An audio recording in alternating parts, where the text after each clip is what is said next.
మధ్యాహ్నం పూట ఈ పంచాక్షరీ మంత్రాన్ని ఓంకారంతో కలిపి జపం చేస్తే ఈశ్వరుడు తొందరగా ప్రత్యక్షం అవుతాడు. అది తెలిసినవాడు కాబట్టే అర్జునుడు ఇంద్రకీల పర్వతం మీద పాశుపతాస్త్రం కోసం తపస్సు చేసినప్పుడు ఈ ప్రాసాద పంచాక్షరీ మంత్రం చేశాడు మధ్యాహ్నం పూట అని చెప్పారు. ఆ మంత్రాన్ని మధ్యాహ్నం పూట ఈశ్వరలింగానికి ఎదురుగుండా కూర్చుని ఈశ్వరుణ్ణి అభిషేకించి కళ్ళు తెరవకుండా జపించాడు. ఆ జపానికే మెచ్చుకుని మధ్యాహ్నం పూట చేసినటువంటి ఆ మంత్రానికి మెచ్చుకుని తొందరగా ప్రత్యక్షమయ్యాడు ఈశ్వరుడని ఉన్నది హరవిలాసంలో. అందుకని ఓంకారంతో కూడిన నమశివాయ మంత్రం 11 గంటల 42 నిమిషాల నుంచి మధ్యాహ్నం 2:30 లోపు జపం చేస్తే, ఎంత ఎక్కువ చేస్తే అంత తొందరగా శివకటాక్షం లభిస్తుంది. గుర్తుపెట్టుకోండి, ఇది మంత్రశాస్త్ర రహస్యం. కొన్ని బయట పెట్టచ్చు, కొన్ని బయట పెట్టకూడదు. అందులో బయట పెట్టచ్చు అన్నారు కాబట్టి దీన్ని చెబుతున్నాం.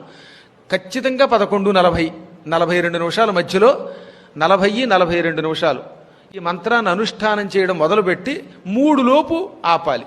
అది కూడా ఎలాగట, శివలింగాన్ని ఎదురుగుండా పెట్టుకుని దాని నిండా విభూతి పూసి ఆ విభూతిని శివుడికి పులిముగా మిగిలిన చేతికి అంటుకున్న దాన్ని మన నుదుటికి ధరించి అప్పుడు ఏదైనా జపమాల లాంటి చేత్తో పుచ్చుకుని ఓం నమః శివాయ, మళ్ళీ గురూపదేశంతో చెయ్యాలి. అది గురువుగారు ఓం నమః శివాయ అనమంటేనే అనాలి, లేనప్పుడు ఉత్తి నమః శివాయ అనాలి.